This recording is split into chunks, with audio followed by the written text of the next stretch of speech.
John chapter 11. Now a man named Lazarus was sick. He was from Bethany, a village of Mary and her sister Martha.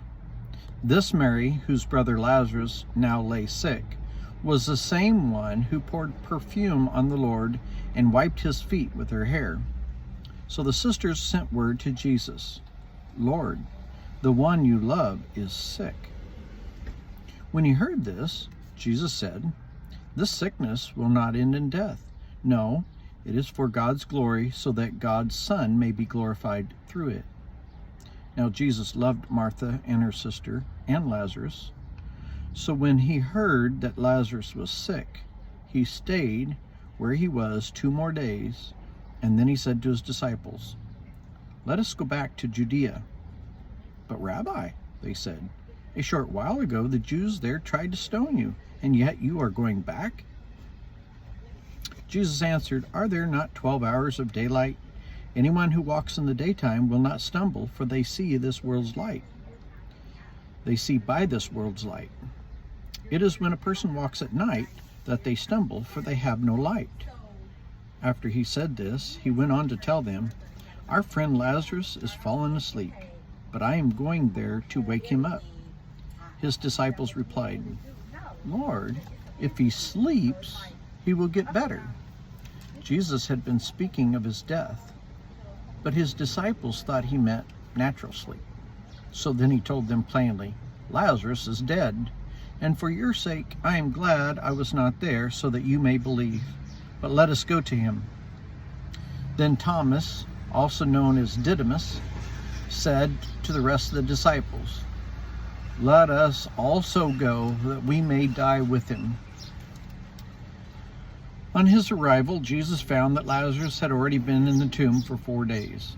Now Bethany was less than 2 miles from Jerusalem, and many Jews had come to Mary and Martha to comfort them in the loss of their brother. When Martha heard that Jesus was coming, she went out to meet him, but Mary stayed at home.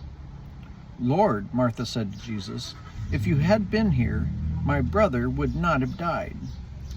But I know that even now God will give you whatever you ask." Jesus said to her, "Your brother will rise again." Martha answered, "I know he will rise again at the resurrection at the last day." Jesus said to her, "I am the resurrection and the life. The one who believes in me will live even though they die, and whoever lives by believing in me will never die. Do you believe this?" "Yes, Lord," she replied. "I believe that you are the Messiah, the Son of God, who has come into the world." After she said this, she went back and called her sister Mary aside. "The teacher is here," she said, "and is asking for you." When Mary heard this, she got up quickly and went to him. Now Jesus had not yet entered the village, but was still in the place where Martha had met him. When the Jews who had been with Mary in the house, comforting her, noticed how quickly she got up and went away, they followed her, supposing that she was going to the tomb to mourn there.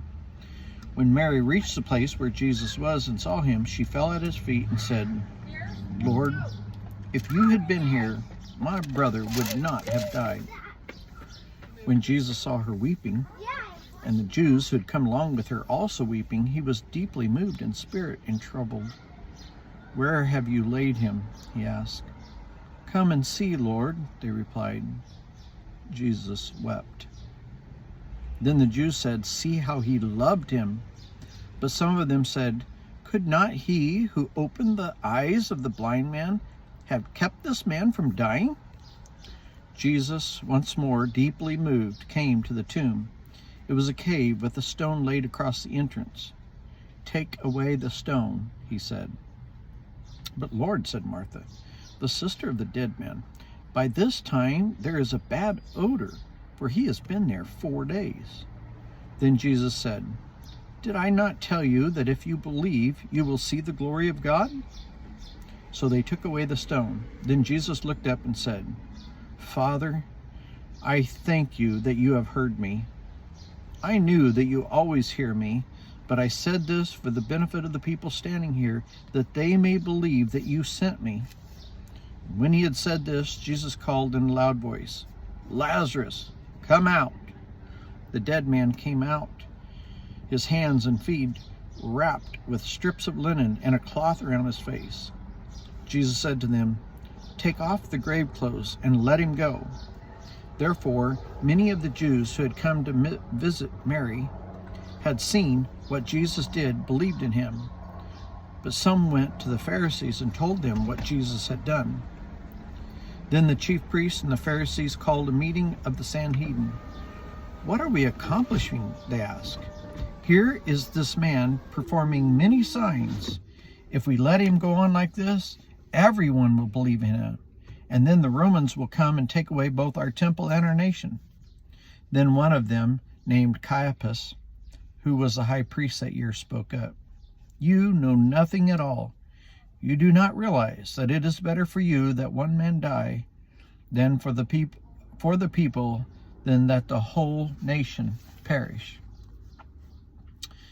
He did not say this on his own, but as high priest that year he prophesied that Jesus would die for the Jewish nation, and not only for that nation, but also for the scattered children of God, to bring them together and make them one.